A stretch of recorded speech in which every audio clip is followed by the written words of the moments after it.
Hello plus two बच्चों, how are you? Good. सो बच्चों,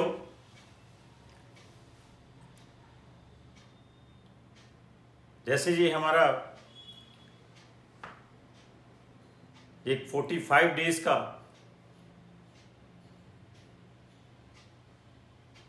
एक क्रैश कोर्स चल रहा है, जिसमें मैंने आपको बताया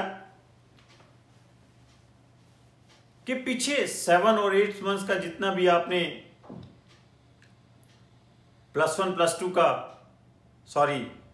टू का जितना भी आपने कोर्स किया है, मैं उस कोर्स को इस 45 डेज में आपको board examination point of view से और NEET examination point of view से थोरोली आपको रिवाइज करवा दूंगा। बच्चों देखिए, मैंने एक बार आपके साथ पहले भी शेयर किया है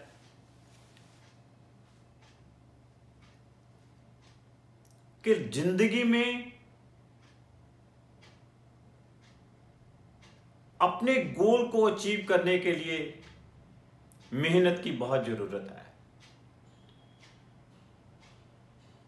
और इस मेहनत का कोई सब्स्टिट्यूट नहीं है। अब आप लगातार मेहनत करते रहते हो तो दुनिया की ऐसी कोई ताकत नहीं है जो जिस गोल के लिए और जिस पर्पस के लिए आप जिस टारगेट के लिए आप मेहनत कर रहे हो उसको ना अचीव कर पाए और उसको अचीव करने से आपको रोक सके। तो बहुत अच्छी एक लगातार मेहनत करते रहिए। आप उस मेहनत से आपको ये लगता है मैं आगे नहीं निकल रहा, ऐसा कुछ नहीं होता। मेरे जो बच्चे कम मेहनत कर रहे हैं वो आगे निकल रहे हैं, मैं पीछे रह रहा हूं, ऐसा कुछ नहीं है। लगातार मेहनत करते रहिए, day will come, you will be able to achieve your goal. मैं एक छोटी सी 2-4 लाइनें हैं, बहुत अच्छी किसी ने लिखी हैं, उसको पढ़ के सुनाता हूं आपको। कहता है, तू दौड़ में अव्वल आए ये जरूरी नहीं, तू दौड़ में अव्वल हो ये जरूरी नहीं, तू सबको पीछे छोड़ दे ये जरूरी नहीं, तू सबको पीछे छोड़ दे ये जरूरी नहीं, जरूरी है तेरा दौड़ में शामिल होना, जरूरी है तेरा दौड़ में शामिल होना। मतलब आपने लगातार पढ़ते रहना है। आपने जो अपना एक टारगेट फिक्स किया है कि मैंने मेडिकल कॉलेज जाना है, उसके लिए आपने लगातार शामिल रहना है, उस मेहनत में उस दौड़ में शामिल रहना है। जरूरी है तेरा गिरकर फिर से खड़े होना। अगर कहीं पे आप पीछे भी रह जाते हो तो ये नहीं कि मैं पीछे रह गया तो बंद कर दें काम, नहीं, ऐसा नहीं करना है। जरूरी है तेरा गिरकर फिर से खड़े होना। जिंदगी में इम्तिहान बहुत होंगे, आज जो आगे है वो कल तेरे पीछे होंगे। ये नहीं है कि आप एक इम्तिहान में एक टेस्ट में पीछे रह गए हैं तो आप ये इसका मतलब ये मत समझ लेना कि हम सभी टेस्टों में पीछे ही चलेंगे। ठीक है, आज आपसे जो आगे हैं, हो सकता है आप लगातार दौड़ रहे हो, अगर दौड़ से भागोगे फिर तो आप पीछे होंगे। अगर आप दौड़ में लगातार पार्टिसिपेट कर रहे हो, ए डे विल कम, जो आपसे आगे थे वो आपके पीछे भी होंगे। बस तू चलना मत छोड़, बस तू लड़ना मत छोड़। तो मतलब बस तू चलना मत छोड़, बस तू लड़ना मत छोड़। तो मतलब कि आपने अपने टारगेट को अचीव करने के लिए पढ़ना नहीं छोड़ना है। 1-2 टेस्टों में 3 टेस्टों में अगर नंबर कम आते हैं, कुछ बच्चे आपसे ज्यादा निकल जाते हैं, तो आपने घबराना नहीं है। ये डे विल कम जब आप भी उन सबसे आगे निकल जाओगे। सो इसलिए बस तू पढ़ना मत छोड़, बस तू पढ़ना मत छोड़, पढ़ते रहो बच्चों लगातार, and you will be able to achieve your goal. So बच्चों, मैंने आपके साथ लास्ट लेक्चर में ऑल्टरनेटिंग करंट, पिछले 2 लेक्चर से मैं आपके साथ ऑल्टरनेटिंग करंट डिस्कस कर रहा हूं। तो लास्ट लेक्चर में मैंने आपको बताया था कि what is the average value और mean value of alternating current, जो कि मैंने कहा था कि it is only defined over half cycle. Over a complete cycle the mean value of alternating current क्या है? 0 है। Mean value of alternating current over complete cycle is 0. So we have defined the mean value of alternating current over half cycle. तो कैसे मैंने क्या कहा था, mean value क्या होती है? I1 plus I2 dash dash plus IN divide by N। और इसे कैसे कैलकुलेट कर लिया था? Integration of 0 to 2 by capital T into 0 to capital T by 2 I dt। I की वैल्यू I0 साइन ओमेगा टी रख दी थी, I0 बाहर ले लिया था, integration of sine omega T minus cos omega T divide by omega आ गया था, और इसे हमने सॉल्व कर लिया था। और सॉल्व करने के बाद आपके पास mean value of alternating current क्या आ गई थी? 2I0 by pi, that is 0.63 I0 means mean value of alternating current is 0.63 times of its peak value आ गई थी। और इसे मैंने डिफाइन भी किया था, क्या कहा था कि it is that value of DC current which sends the same amount of charge in a given circuit in a given time as is done by the alternating current. तो मैंने क्या कहा था कि अगर यहाँ डेफिनेशन से भी मैंने इसे ड्राइव कर दिया था कि अगर I D C capital T by 2 time के लिए किसी सर्किट में फ्लो कर रहा है, तो उसके कारण जो चार्ज फ्लो करेगा Q D C is equal to I D C into T by 2। Correspondingly in the same time जो ऑल्टरनेटिंग करंट के कारण चार्ज फ्लो करेगा Q A C is equal to क्या आ गया? 0 to T by 2 I D T, that is I not sine omega T D T. When this Q A C is equal to Q D सी, तो इनको equate कर दिया, तो उस समय क्या कहा था? आई डी सी क्या है? आई एम है। तो यहां से भी mean value of alternating current क्या आ गई थी आपके पास? 2I0 बाय पाई आ गई थी। क्लियर? नेक्स्ट फिर मैंने डिफाइन किया था, मैंने कहा कभी भी आपके पास अल्टरनेटिंग करंट सोर्स से जो भी आपके पास करंट और वोल्टेज की वैल्यू दी होती है, that is the root mean square value दी होती है, वर्चुअल वैल्यू होती है, इफेक्टिव वैल्यू होती है, बिकॉज यही एक वैल्यू है which is defined over complete cycle also. तो क्या कहा था? IRMS रूट मीन स्क्वायर, सभी जितने भी करंट्स हैं डिफरेंट टाइम्स के ऊपर क्या किया, उनका सबका स्क्वायर कर लिया, मीन ले लिया, अंडर रूट ले लिया, तो वो क्या बन गई आपके पास? Root mean square value of alternating current बन गई। तो IRMS that is equal to क्या आ गया था? Under root of I1 square plus I2 square dash dash plus IN square whole divide by N आ गया। तो इसे मैंने मैथमेटिकली कैसे सॉल्व किया? Integration of 1 by capital T 0 to capital T I square R I square dt solve किया, तो क्या आ गया था ये आपके पास? This is equal to I0 by root 2 0.707 times of its peak value आ गया। तो क्या कहा था कि virtual value IV 0.707 times of its peak value है, it is greater than mean value है। इसे फिर मैंने डिफाइन कैसे किया था? क्या कहा था कि it is that value of DC current which produces the same amount of heat in a given resistor in a given time as is done by the alternating current. तो डेफिनेशन से भी इसे मैंने ड्राइव किया था। कैसे drive किया definition से? कि आपके पास हीट प्रोड्यूस बाय, सपोज कर लीजिए किसी रजिस्टर कैपिटल आर में आई डी सी फ्लो कर रहा है, तो heat produce by that D C क्या आ गया था? H D C is equal to क्या आ गया था? I D C square R into capital T आ गया।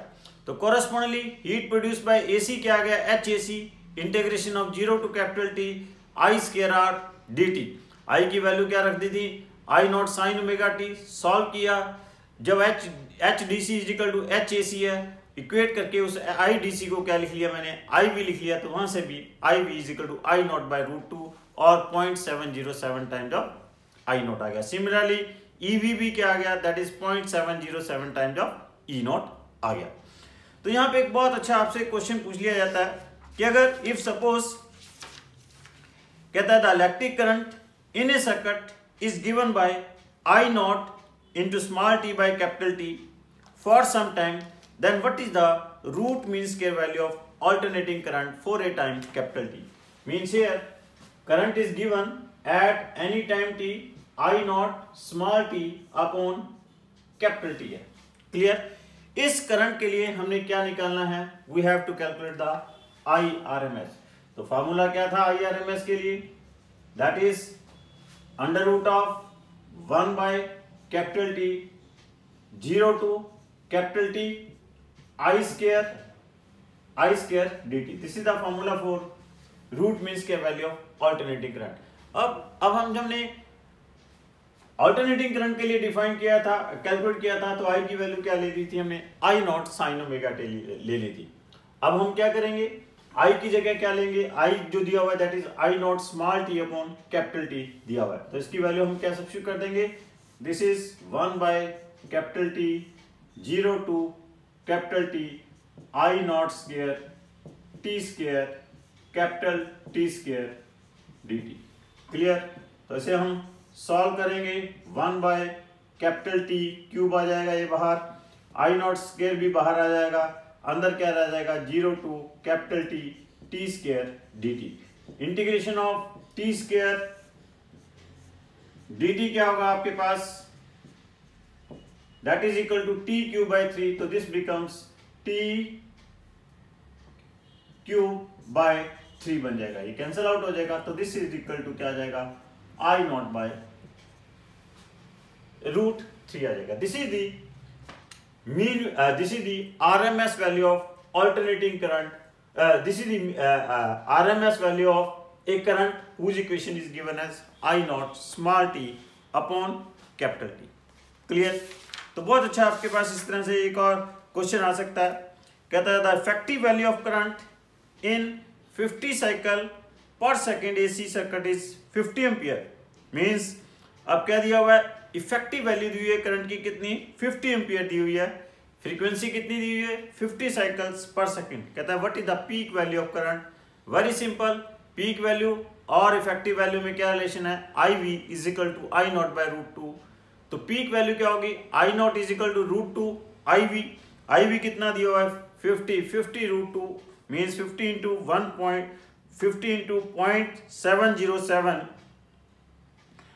सॉरी 50 इंटू 1.414 सॉल्व कर लोगे 70.7 इसकी क्या आ जाएगी, पीक वैल्यू आ जाएगी। इसी क्वेश्चन में नेक्स्ट पार्ट पूछा है the value of current 1/300 second after it was 0।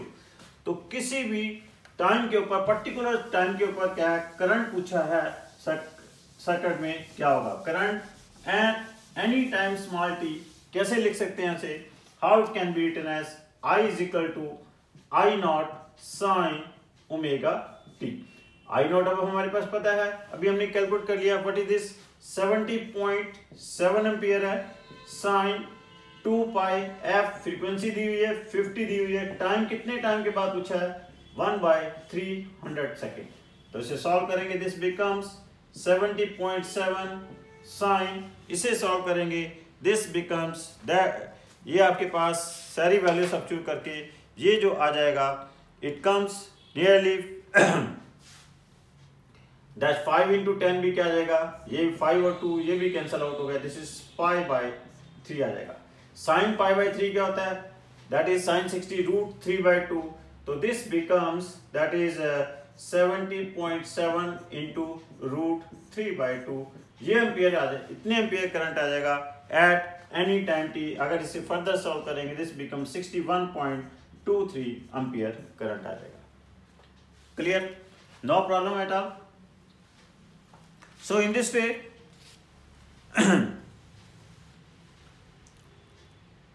this type of question can be asked on this RMS value of alternating current।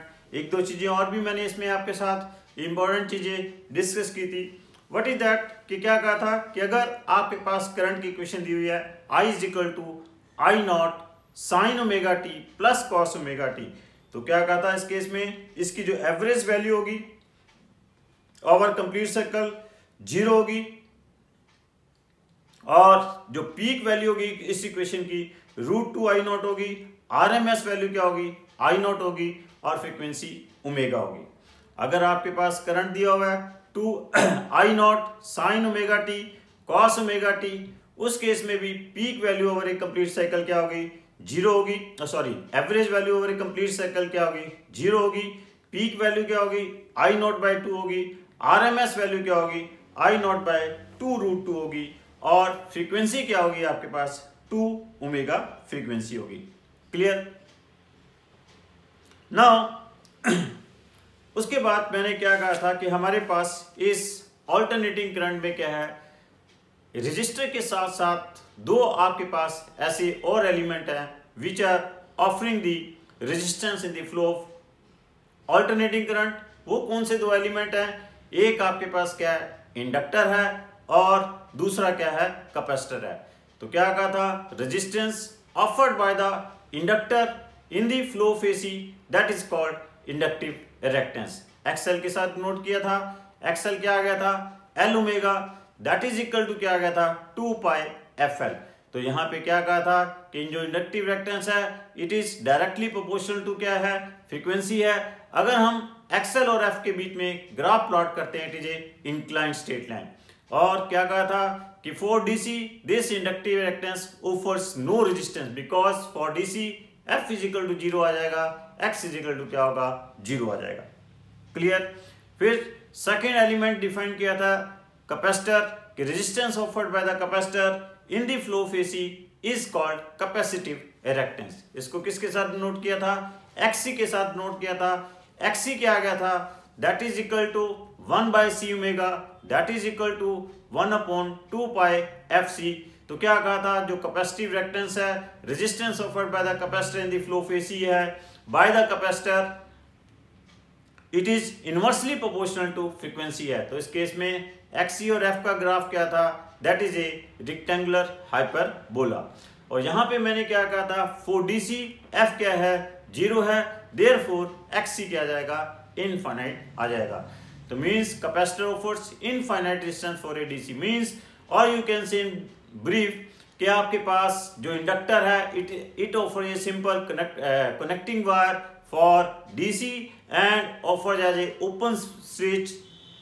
जो कैपेसिटर जो है it offer as a open switch for DC means inductor offers a connecting wire and capacitor offers act as a open switch for DC supply. Clear. इसके बाद मैंने just remember कि जब आपके पास resistor inductor, resistor capacitor, resistor inductor और capacitor, अगर इन तीनों का कॉम्बिनेशन लेते हैं उसकी जो इफेक्टिव रेजिस्टेंस लेते हैं here that is called impedance. उसको हम जेड के साथ नोट करते हैं। कॉम्बिनेशन ऑफ रजिस्टर इंडक्टर और रजिस्टर कैपेसिटर और रजिस्टर इंडक्टर कैपेसिटर, इसके कॉम्बिनेशन को हम कॉम्बिनेशन की इफेक्टिव रेजिस्टेंस को क्या कहते हैं impedance, and reciprocal of impedance is called admittance. उसे हम यहाँ पे क्या ख्याल करते हैं एडमिटेंस ख्याल कर देते हैं। तो यहाँ पे भी जो इंडक्टिव रिएक्टेंस है एक्सएल और जो कैपेसिटिव रिएक्टेंस है एक्सी, उसके भी रेजिस्टेंस क्या है as that of ohmic resistance है दैट इज ओम। और एक मैंने आपको इंपॉर्टेंट बात बताई थी, यहाँ पे भी जो है वोल्टेज करंट और रेजिस्टर में जो रिलेशन है वो क्या है voltage is equal to current into resistance है। उसके बाद मैंने आपके साथ डिस्कस किया था कि मैंने कहा था कि यहाँ पे सबसे बड़ी मेजर प्रॉब्लम है कि जब आपके पास करंट यहाँ पे आपके पास रजिस्टर इंडक्टर या कैपेसिटर में फ्लो करता है, इनकी कॉम्बिनेशन में फ्लो करता है या इंडिविजुअली फ्लो करता है, तो यहाँ पे जरूरी नहीं है कि आपके पास करंट और वोल्टेज क्या हो सेम फेज में हो।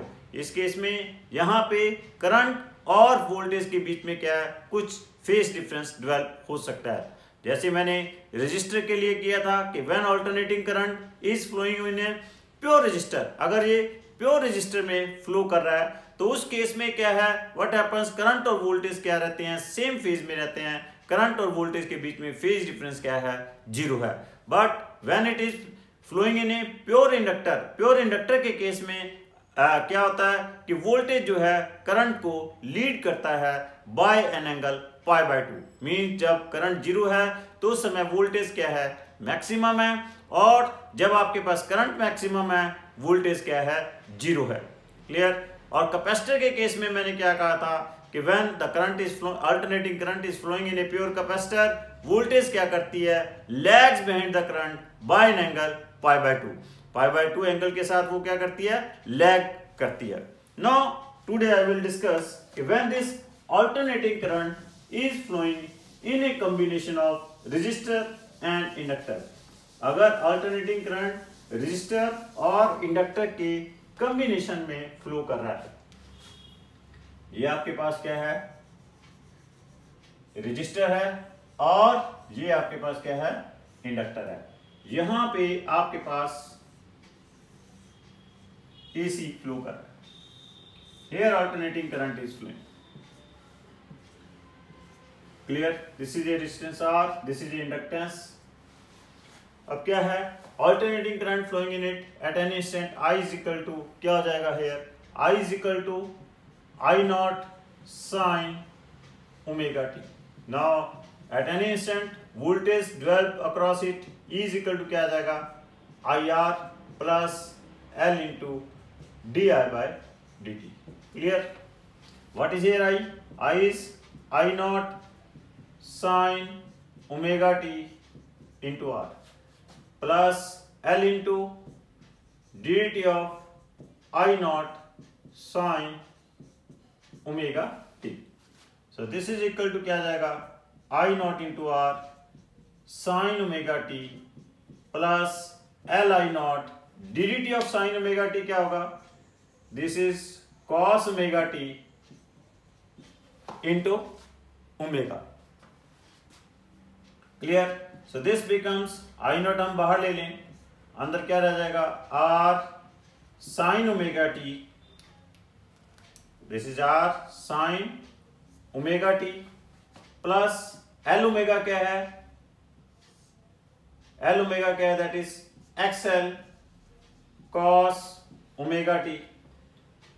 तो ये आपके पास से बन गया। अब इसको हम कैसे सॉल्व करेंगे, R sin omega t plus XL cos omega t। एक हमारे पास मैथमेटिकली अगर आपके पास कोई इक्वेशन है, y is equal to this is A sin theta plus B cos theta, so this can be written as under root of A square plus B square sin theta plus 5, और जहां पे ये आपके पास क्या है, A है, और ये क्या है, B है, ये क्या है, 5 है, this is under root of A square plus B square. Clear? And further क्या आपके पास, so by using this result, ये रिजल्ट यूज करके हम इसको क्या लिख सकते हैं, this can be written as under root of R square plus XL square, क्या लिखा जाएगा, sine omega T plus 5। What is here tan phi, here tan phi is equal to क्या आ जाएगा, XL by R। tan phi क्या होगा, XL by R, क्योंकि इस ट्रायंगल में यहाँ पे B क्या है, आपके पास XL है, A क्या है, ये R है। क्लियर? और this here under root of R square plus XL square, what is this, this is the effective resistance. ये क्या है, इफेक्टिव रेजिस्टेंस है ऑफ दिस LR सर्किट। जैसे मैंने आपको कहा था कि आपके पास ये L और R की जब इफेक्टिव रेजिस्टेंस लेते हैं, या RC की लें, किसी की इफेक्टिव रेजिस्टेंस इसमें लेते हैं, उसको हम रेजिस्टेंस ही कॉल करते हैं। अब हमने क्या कॉल किया, इसे इंपीडेंस कॉल करते हैं। So it is noted bye Z। इसे किसे नोट कर रहे हैं हम, Z से डिनोट कर रहे हैं। Z is here impedance of this LR circuit. अब यहाँ पे एक बड़ी इंपॉर्टेंट बात है, what is that important thing, कि देखिए अब यहाँ पे अगर दो, जैसे मैं पहले भी आपको बता चुका हूँ कि इस चैप्टर में ये सबसे बड़ी प्रॉब्लम है जिसे हम सॉल्व करेंगे। यहाँ पे जैसे एक रजिस्टर R है, दूसरा रेजिस्टेंस R प्राइम होता, दोनों ओमिक रेजिस्टेंस होते सीरीज में लगे हुए हैं तो दोनों ओमिक रेजिस्टर को हम अलजेब्रिकली ऐड कर लेते। अब यहाँ पे जो हमारे पास दोनों ओमिक दो रेजिस्टर हैं, एक ओमिक है एक इंडक्टिव रेजिस्टेंस है, दोनों को हमने दोनों सीरीज में लगे हुए हैं, दोनों को हमने अलजेब्रिकली ऐड नहीं किया, इनकी जो एडिशन हुई है वेक्टोरियली एडिशन हुई है। क्लियर। और यहाँ पे देखिए अब जो सप्लाई है E is equal to E not sine omega T, इसकी कुछ सप्लाई करंट दोनों सीरीज में है, सेम ही फ्लो कर रहा है। अब इसका कुछ सप्लाई का कुछ ड्रॉप इधर हो गया किधर रजिस्टर के क्रॉस ई आर, और कुछ पोटेंशियल ड्रॉप किधर हो गया वोल्टेज के क्रॉस हो गया ई एल। नो डाउट कि यहाँ पे हमने instantaneous potential drop across register plus instantaneous potential drop potential drop across resistor and inductor, इनको हमने इंस्टेंटेनियस वैल्यू को हमने अलजेब्रिकली ऐड कर लिया। लेकिन अभी आप क्या फाइंड आउट करोगे कि ये जो आपके पास रिजल्ट आया है this here I naught under root of R square plus XL square. I naught क्या पीक वोल्टेज, ये क्या है इफेक्टिव रेजिस्टेंस, तो दिस इज इक्वल टू क्या आ जाएगी पीक वोल्टेज आ जाएगी। तो ई नोट जो आएगा that is equal to I not square R square plus I not square XL square. I naught R क्या है that is E R naught square plus क्या लिख लेंगे this is E XL naught square. Clear. और we can say अगर इनकी virtual value लिखें E is equal to क्या आएगा under root of E R square plus E L square, this is EV. ये आपके पास इंस्टेंटेनियस वैल्यू नहीं है, ये क्या है वर्चुअल वैल्यू है। तो मींस वर्चुअल वैल्यू भी क्या है EV is not equal to क्या है E R V plus E L V नहीं है, वो भी क्या है ईवी क्या ही है under root of EV R square plus EV L square आया। तो मींस वोल्टेज भी सिर्फ इंस्टेंटेनियस वैल्यू की वोल्टेज की वैल्यू जो है अलजेब्रिकली ऐड हुई है, लेकिन वर्चुअल वैल्यू भी हमने क्या की है, ये पीक वैल्यू भी हमने क्या किया है बोले वेक्टोरियली ही ऐड की है। सो this is these are the two or three things which you have to remember in all these articles. Clear? तो मीन्स आपने यहाँ पे वोल्टेजेस को जब सीरीज में लगे हुए हैं वोल्टेजेस को आपने अलजेब्रिकली ऐड नहीं करनी है, रेजिस्टेंसेस को आपने अलजेब्रिकली ऐड नहीं करनी है। क्लियर। तो ये रिजल्ट क्या शो करते हैं कि in case of this LR circuit voltage leads the current. ये आपके पास क्या आ गई दिस इज हियर क्या आ गया E is equal to E not sine omega T plus phi आ गया, इसे हम कॉल कर लें इक्वेशन नंबर 2।